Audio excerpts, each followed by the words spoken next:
Cuando en un pueblo de Castilla, en tierras vallisoletanas, estaban haciendo tras un parto dificultoso, precisamente en esta casa, el 21 de agosto de 1711, Bernardo Francisco de Hoyos, 3 jesuitas al menos, y no eran los únicos, se habían vinculado a la experiencia y trayectoria espiritual de una monja salesa, Margarita María de Alacoque, conocida por sus revelaciones en su monasterio de Parelemonial, de la Orden de la Visitación. Estaban contribuyendo a la necesaria difusión de la espiritualidad del Sagrado Corazón de Jesús y a la consecución de la misa y oficio del mismo para el conjunto de la Iglesia Católica.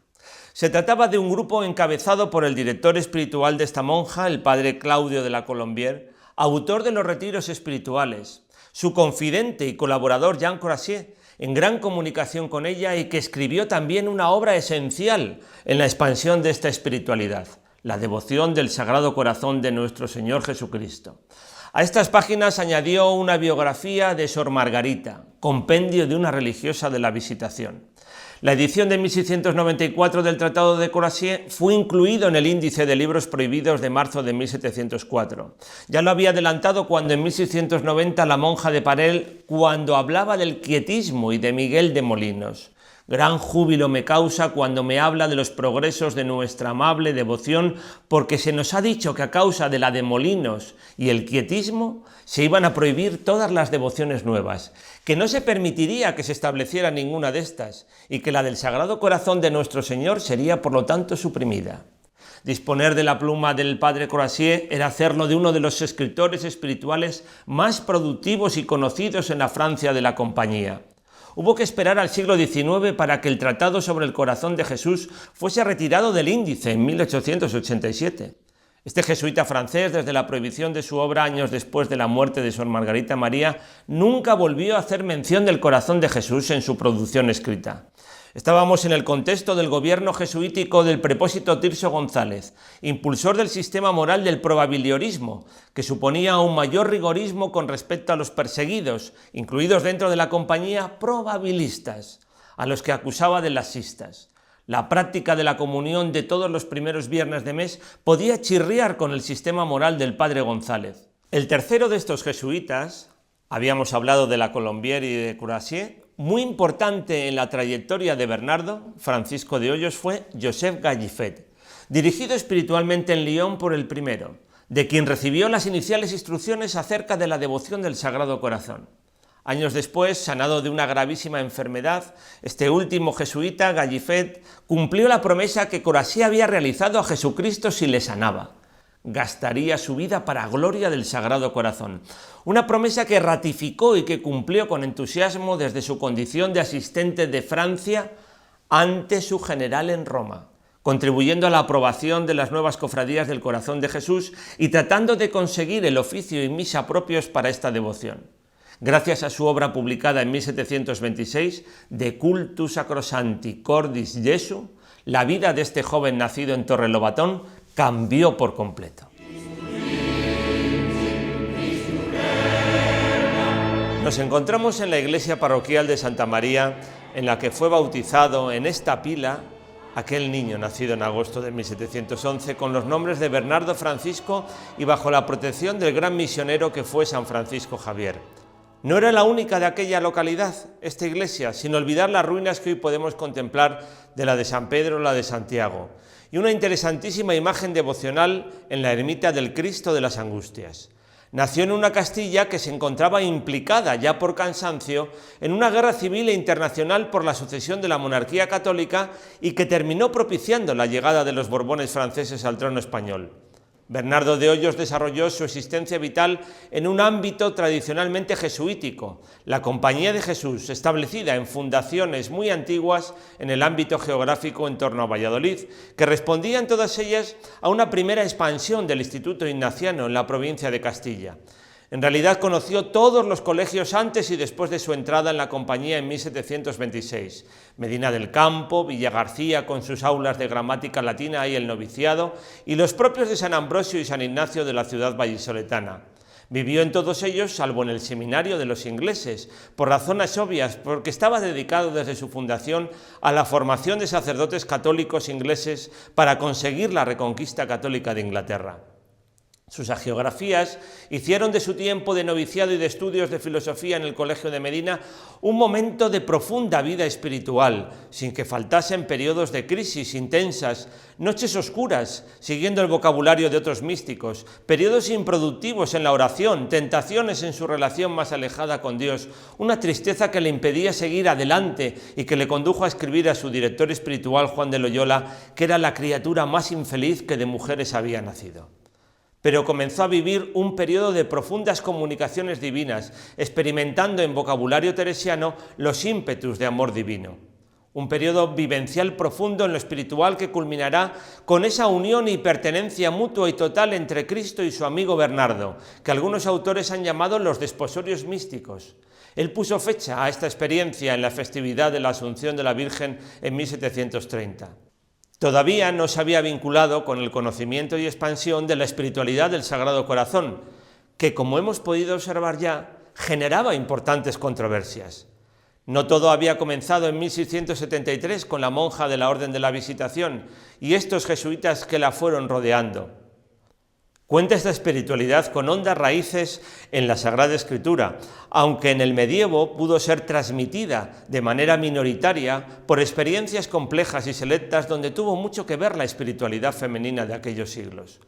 Por ese entronque con la Sagrada Escritura, una metodología de conversión de vida como los ejercicios espirituales ignacianos incluyen, sin mencionarlo, muchos de los fundamentos y elementos que serán característicos en esta espiritualidad dentro de la nueva época histórica que va a comenzar para su definición y expansión a partir de finales del siglo XVII. Desde el monasterio de Paray-le-Monial, por la expansión posterior de otras monjas salesas y los mencionados jesuitas, la devoción acentuaba ese amor de Cristo que se había visto agraviado y que necesitaba una reparación. Una devoción que compensaba lo que se consideraban ingratitudes, desde las cuales los hombres, algunos consagrados a Dios, habían ofendido al corazón amante de Jesús sacramentado. Reparación, consagración, cercanía a la Eucaristía y deseo de consecución de un culto público con una misa y oficio propios para su celebración, muy cercana en el calendario a la solemnidad del Corpus Christi que tenía su origen en el siglo XIII.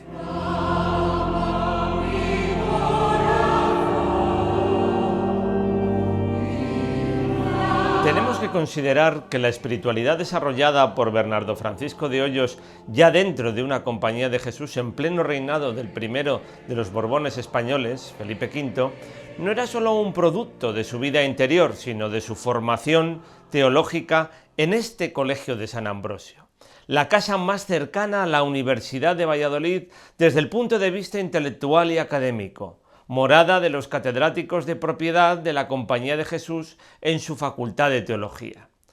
Los 9 años que vivió entre los jesuitas no discurrieron en una orden religiosa decadente, abocada a la extinción, o desde un viejo recuerdo glorioso de lo que había sido desde su aprobación pontificia en 1540. Existían, eso sí, distintos elementos que estaban llamados a la renovación dentro de la compañía, especialmente en el aspecto académico. Faltaban 40 años para sus peores momentos en la España, en las Indias, en Europa y en la Iglesia. Se iban reuniendo de manera progresiva un estado de opinión en contra de la Compañía de Jesús con variaciones nacionales si hablábamos de los jesuitas en Portugal, en Francia, en los estados italianos, así como en las Indias. Y precisamente en la creación de esa oposición política y eclesial también iban a estar presentes aspectos espirituales o propios de los sistemas morales, entre ellos la propia devoción del Sagrado Corazón de Jesús, como después veremos. Según indica Teófanes Egido, fue la agresividad de tantos poderes resentidos ante el esplendor de la Compañía de Jesús la causa. Naturalmente a estos ataques respondieron los jesuitas, que fueron contando progresivamente con el desamparo de casi todos, incluido de la jerarquía eclesiástica. La historiografía hoy ha avanzado mucho en conceptualizar y situar en este debate problemas históricos como la Ilustración, la espiritualidad cristiana, sin duda de los ilustrados, el despotismo ilustrado o el regalismo. Simplificar todo ello sería caer en un menendezpelayismo que hoy un historiador no puede aceptar. Por eso resulta muy interesante también contextualizar la expansión de la espiritualidad del Sagrado Corazón en España, de la conocida Gran Promesa. Para todo ello será fundamental Bernardo Francisco de Hoyos. Para el caso de este jesuita en formación, era esencial el concurso de las obras del propio fundador de la compañía. Nunca en los ejercicios espirituales aparece el concepto del corazón de Jesús. De San Francisco de Sales, todo un autor de éxito en su introducción a la vida devota desde 1608, además de la propia Carmelita Teresa de Jesús, de la cual Bernardo de Hoyos era un asiduo lector. Resulta menester evaluar la notable importancia de la dirección espiritual de Juan de Loyola, así como los escritos del mencionado jesuita francés, el padre Gallifet, a través del cual tuvo acceso a lo revelado por Margarita María, muy especialmente en su autobiografía. Cuando se encontraba en el segundo curso teológico, recibió una carta del padre Agustín de Cardaveraz. Era el 29 de abril de 1733. Se hallaba ya como sacerdote Cardaveraz, maestro de gramática en el Colegio de Bilbao, dedicado también a los ministerios apostólicos. Durante la octava del Corpus Christi, la parroquia de San Antón de Bilbao le había encargado un sermón. En ese momento el padre Cardaveraz consideró apropiado hablar sobre el corazón de Jesús con un desconocimiento de todo ello en el ámbito sacralizado más público. El jesuita necesitaba preparar adecuadamente lo que pretendía decir. Recordó lo que había conocido en la nutrida librería tiempo atrás de ese colegio de San Ambrosio donde había morado. Por eso solicitó a Bernardo de Hoyos que buscase en sus anaqueles la obra del padre Gallifet y que lo copiase en los textos que pudiese necesitar. Bernardo de Hoyos descubrió la importancia de esta devoción del corazón de Jesús al mismo tiempo que Cardaveraz iba a predicar el primer sermón a ella dedicada. Yo no había oído jamás tal cosa, indicaba el joven jesuita desde San Ambrosio. Empecé a leer el origen del culto del corazón de Jesús y sentí en mi espíritu un extraordinario movimiento, fuerte, suave y nada arrebatado ni impetuoso, con el cual me fui luego al punto delante del Señor sacramentado para cooperar cuanto pudiese, a lo menos con oraciones, a la extensión de su culto. Él pensaba que como estudiante no podía hacer otra cosa que contribuir a través de esa oración. Sin embargo, la dimensión del compromiso cambió al día siguiente, al adorar al Señor en la hostia consagrada, en sus propias palabras. Bernardo de Hoyos asumía parte del papel que había tenido la mencionada salesa Margarita María de Alacoque. 11 días después de haber abierto por vez primera la obra de Gallifet, el 14 de mayo de 1733, el joven jesuita recibía la gran promesa y pidiendo esta fiesta en especial para España, en que ni aún memoria parece que hay de ella, me dijo Jesús, reinaré en España y con más veneración que en otras partes. Son palabras muy comunicadas y repetidas, a veces descontextualizadas en las centurias siguientes o mejor interpretadas de manera literal, incluso politizadas. Según lo explica en sus propias palabras, el escolar de San Ambrosio pensaba que esta devoción no debía reducirse al fecundo e intenso ámbito personal de la espiritualidad. Él se iba a convertir en un nuevo instrumento de comunicación. Reinar con más veneración tenía un claro sentido comparativo frente a lo importante que empezaba a ser esta espiritualidad en otros territorios, aunque la trayectoria de universalización en la Iglesia todavía iba a requerir muchos hitos. Continuaba sin existir una misa y oficios propios para una festividad que se iba a situar al día siguiente de la octava del Corpus, un viernes, en el mismo día de la semana en que Cristo le había pedido a la salesa Margarita María que instaurase en la Iglesia Universal su festividad. Bernardo de Hoyos creía haber recibido esta encomienda no como vanagloria personal, sino pensando que era imposible entender esta devoción sin su presencia hispana, no solo para la metrópoli, sino también para sus Indias. Ya en México se había impreso en 1732 algún título que explicaba la obra escrita por Gallifet. Mientras este último quiso llegar al rey francés de España, Felipe V, a través de su confesor real jesuita, el padre Gabriel Bermúdez, para alcanzar las metas litúrgicas, Hoyos, desde su condición de estudiante, tenía que convencer a los grandes jesuitas de la palabra en las provincias de Castilla para que le ayudasen y se empeñasen con él en este horizonte devocional. Uno de ellos iba a ser su maestro de formación, el mencionado Juan de Loyola, después de añadir a los misioneros populares, quizás el más popular, el padre Pedro de Calatayud. Amén de notables predicadores o los sucesivos confesores reales, para alcanzar los ámbitos de la corte, desde el Colegio de Segovia, próximo al Real Sitio de San Ildefonso en la Granja. La Compañía de Jesús, primero a través de individualidades, se creyó el instrumento divino para comunicar al resto del mundo católico, no solamente a Francia, el culto al Sagrado Corazón. Esta percepción también se hallaba presente en nuevas experiencias místicas del joven hermano Hoyos en favor del papel de los jesuitas. Los cauces iban a ser diversos. Por una parte, la fundación de congregaciones dentro de un ámbito de sociabilidad devocional muy singular.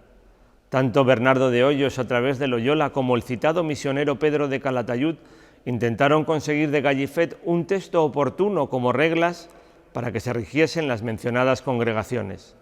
El asistente francés, congratulándose de que el movimiento devocional hubiese tomado cuerpo en España, consideró que estas reglas se habrían de redactar de acuerdo a las peculiaridades del propio país en las que las congregaciones nacían. El nuevo congregante debía pronunciar una fórmula de recepción donde expresaba su consagración al corazón de Jesús con ese mencionado carácter reparador, deseando tener parte en las buenas obras que hicieren, proponiendo observar las constituciones de esta congregación.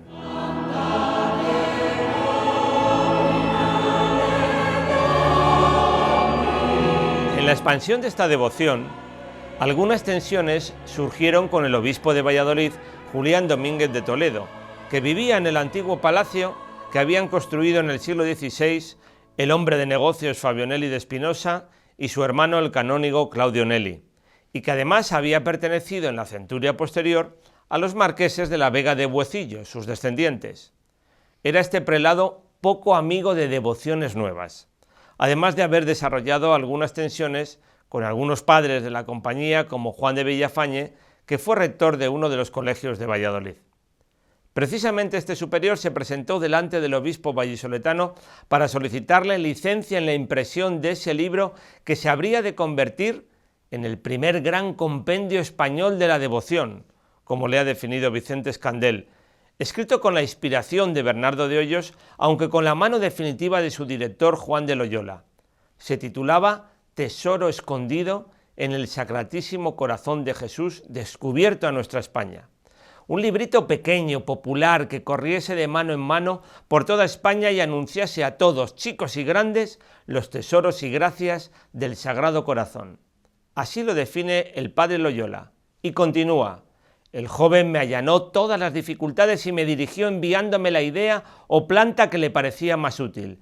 Me puse a escribir el librito y que sentí la facilidad que yo no tengo, pues a pesar de las ocupaciones y embarazos de mi oficio que yo oponía, envié a Bernardo por correo de 1 a 2 semanas el librito que había deseado.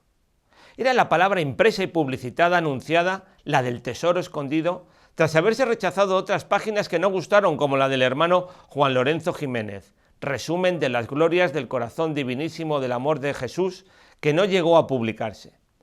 Para el trabajo conjunto de Hoyos Loyola fueron necesarios la censura de los padres revisores de España, la autorización del provincial y la licencia de Roma. Llegó después el primer monumento edificado en España al Sagrado Corazón de Jesús, en la fachada del seminario de Orihuela, impulsado por su obispo Juan Elías Gómez de Terán. La elaboración y realización de la primera novena del Sagrado Corazón ya en 1735 y en Valladolid, las disposiciones de las estampas con matrices desde Italia, además del reclamo iconográfico de esta devoción. Pedro de Calatayud, en sus misiones populares, estimuló la lectura de este tesoro que en pocos años, en 1738, alcanzó 8 ediciones. Otros muchos jesuitas impulsaron su expansión a través del confesionario, de la dirección espiritual, de los sermones. En esos años 30 del siglo XVIII, la devoción del Sagrado Corazón se encuentra apoyada por la mayor parte del episcopado español, con el impulso especial del arzobispo de Burgos y el apoyo en Roma del cardenal Belluga. Pero no olvidemos que fue aquí, el 2 de enero de 1735, donde el mencionado obispo de Valladolid, Julián Domínguez de Toledo, ordenaba de presbítero a Bernardo Francisco de Hoyos tras obtener la dispensa correspondiente que él no quería solicitar. Hasta agosto no cumplía los 24 años preceptivos.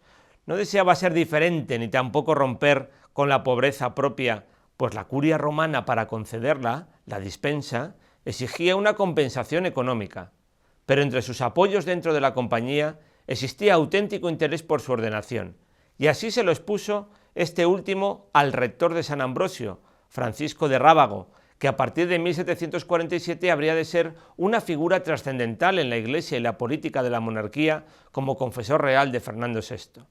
El padre Loyola transmitía en su vida, en la del padre Hoyos, cómo vivió aquellos momentos a pesar de las anteriores tensiones con el prelado de Valladolid ya superadas. Fue este obispo el que envió a buscar en su coche a los 3 futuros sacerdotes, conduciéndolos hasta esta casa que actuaba de palacio episcopal, siendo ordenados en su capilla privada, en estas habitaciones que hoy conforman el Museo de Valladolid. Ordenaciones sacerdotales que no eran públicas, como sucede en la actualidad. Juan de Loyola lo evoca en su libro, poniendo estas sensaciones en boca de Bernardo de Hoyos. Al ir en el coche, se me representaba que como éste me llevaba sin tocar, en la tierra en lo visible, así en las manos de la obediencia y providencia divina, iba conduciendo invisiblemente sin afecto de tierra. Mientras invocaban la corte celestial con la letanía, vi cómo estaban presentes estos 2 santos, se refería a San Juan Evangelista y a San Francisco de Sales, con nuestro padre San Ignacio, San Francisco Javier y las santas mis devotas. Al pronunciar el ilustrísimo aquellas palabras, Acipe Spiritum Sanctum, recibe el Espíritu Santo, me llené todo de un sagrado pavor, percibiendo interiormente la compañía de tan divino huésped en las nuevas especiales gracias y dones que como por vista de ojos se me comunicaban. También me declaró el Señor en este punto cómo este sacramento había tenido su origen de la fuente purísima de su corazón sagrado, del cual se me comunicaba la potestad de comunicar los tesoros de su preciosa sangre.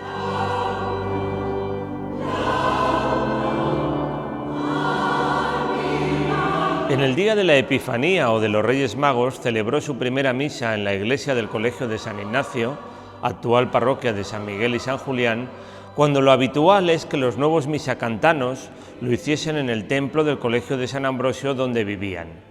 Todavía tuvo que concluir Bernardo de Hoyos sus estudios de teología. Nuevos ministerios podía ejercer como presbítero, como era la predicación y la confesión. En realidad, en los años de teología se iban preparando como predicadores desde el 3er curso de estos estudios. Por eso realizaban sermones cuaresmales en los barrios de Valladolid, llegando hasta las iglesias de la periferia o incluso a lugares públicos por donde se congregaban los fieles. Bernardo de Hoyos lo había realizado en el espacio sacralizado del Campo Grande, espacio levítico. Para prepararse recurrió a uno de los autores más presentes en las librerías de los colegios de jesuitas, Pablo Segneri, el italiano que había ofrecido manuales prácticos de cómo tenía que ser el sacerdote instruido. Él mismo relataba cómo no sintió miedo a la hora de congregar a la gente y de dirigirles la palabra para su conversión. Me hallaba revestido del mismo Cristo en la serenidad y confianza con que trataba su causa. Llegó agosto de 1735. Bernardo de Hoyos recorría cada uno de los espacios de la que había sido su casa en San Ambrosio, casi como si no llegase a volverla a conocer. Había muchas cosas en este colegio que se llevaba consigo, desde su templo, la imagen de Cristo como sacerdote y jesuita, la habitación que había sido del padre Lapuente, que se había convertido en oratorio, donde ahora nos encontramos, la capilla de las congregaciones, sus patios, sus aulas, con todos estos espacios convertidos en recuerdos. Allí había sentido tan cercana la presencia del corazón amoroso y misericordioso de Dios.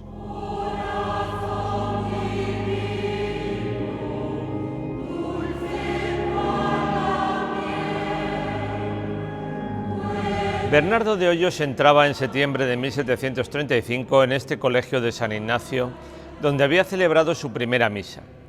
Iba a ser el tiempo de la tercera aprobación, la última prueba antes de su solemne y definitiva incorporación a la compañía.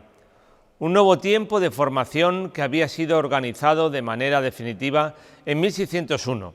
Se solía concentrar en casas específicas donde moraban los instructores de la tercera aprobación, cuyas reglas no se aprobaron hasta 1682 en la Congregación General XIII.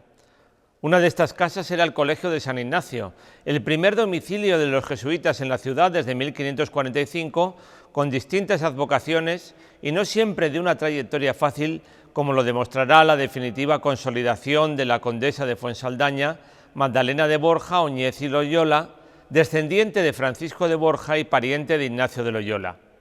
Bernardo de Hoyos pudo contemplar en la capilla mayor el magnífico sepulcro que para estos patronos había realizado Gregorio Fernández en alabastro. También contó esta casa de jesuitas con una de las dos imprentas jesuíticas del ámbito de Valladolid, la más devocional de la Congregación de la Buena Muerte, cuyos miembros o congregantes disponían de una capilla lateral en esta su iglesia, donde nos encontramos ahora, además de la otra, la más pedagógica imprenta del Colegio de Villagarcía.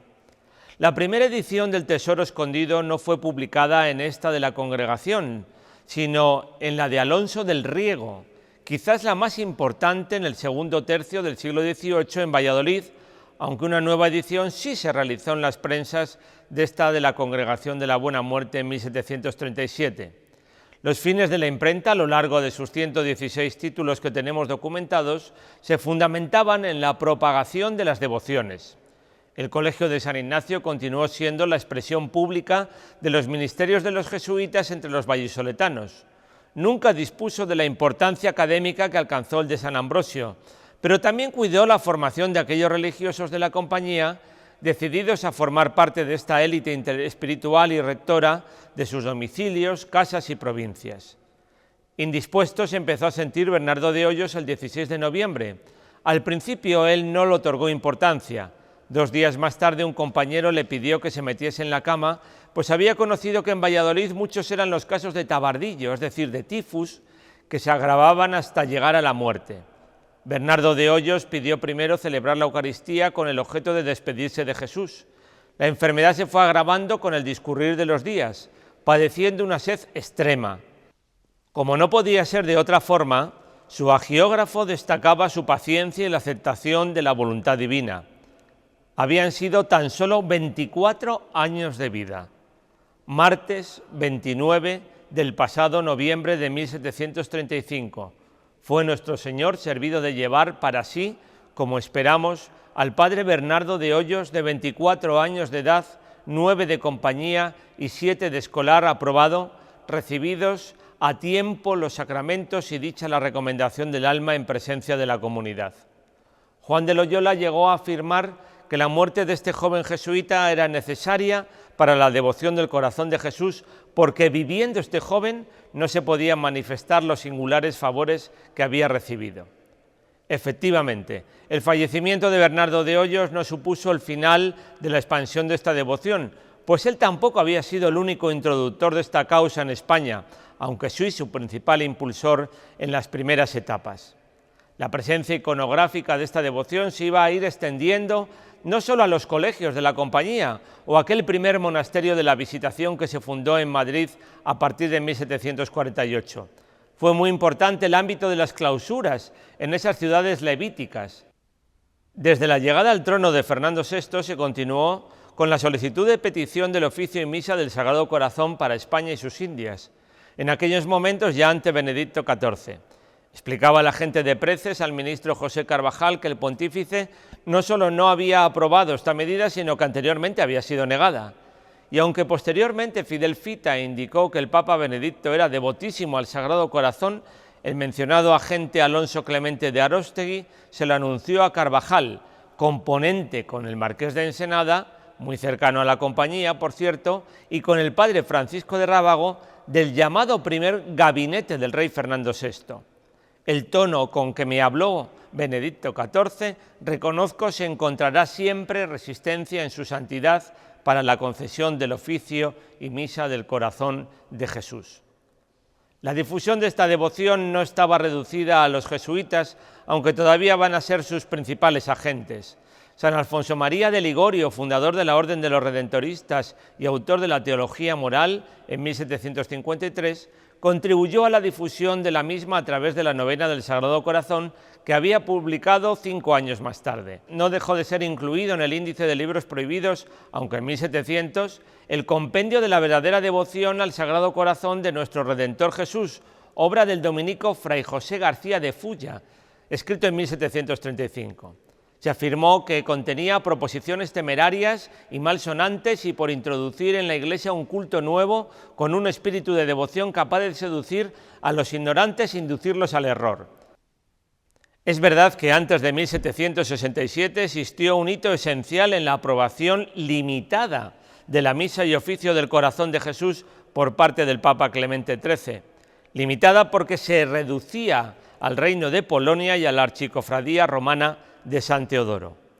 Lo ocurrido a partir de 1767 y 1773, con la expulsión y extinción, condicionó el posible proceso de santificación del joven Bernardo de Hoyos, que no comenzó hasta finales del siglo XIX en Valladolid. Incluso sus restos, por ahora, no se han localizado, tejiéndose en torno a ellos una historia cuasi policíaca. También se desencadenó una manifiesta hostilidad ante la extensión de esta espiritualidad y de las prácticas allá vinculadas, a saber, la comunión frecuente, la hora santa, de oración personal ante el Santísimo Sacramento o la dedicación del primer viernes de mes para una comunión reparadora. El Corazón de Jesús fue un arma arrojadiza contra los jesuitas, pues sus opositores lo consideraban una popularización de sus doctrinas. Todos aquellos que estaban decididos a atacar a la compañía también se mostraban dispuestos a detener esta devoción y a impulsar al mismo tiempo la beatificación del obispo de Puebla de Los Ángeles en México, el muy conocido Juan de Palafox, cuyos escritos, especialmente la Tercera Inocenciana, habían sido claves dentro de la literatura antijesuítica. Sin embargo, debemos decir que el reformismo, al que se vincula también una espiritualidad ilustrada en el caso de España, es profundamente cristiana, según ha caracterizado de manera intensa Teófanes Egido. Así pues, el largo proceso de la expulsión, extinción y restauración de la Compañía de Jesús supuso un medio siglo de ocultamiento de esta devoción en medio de la contraposición de sistemas morales tildados por los contrarios de laxitud o de rigidez jansenista. El siglo XIX restauracionista, de lucha entre el absolutismo y el liberalismo, será llamado en plenitud el del Corazón de Jesús, según escribió Manuel Revuelta, con una devoción que avanzaba por el pastor, con el reconocimiento del oficio y misa por parte de Pío IX, pero también por el rebaño, no siendo ya los jesuitas los únicos animadores en días de nuevas estrategias, cauces y comportamientos que continuarán haciendo del Sagrado Corazón una espiritualidad esencial dentro del catolicismo.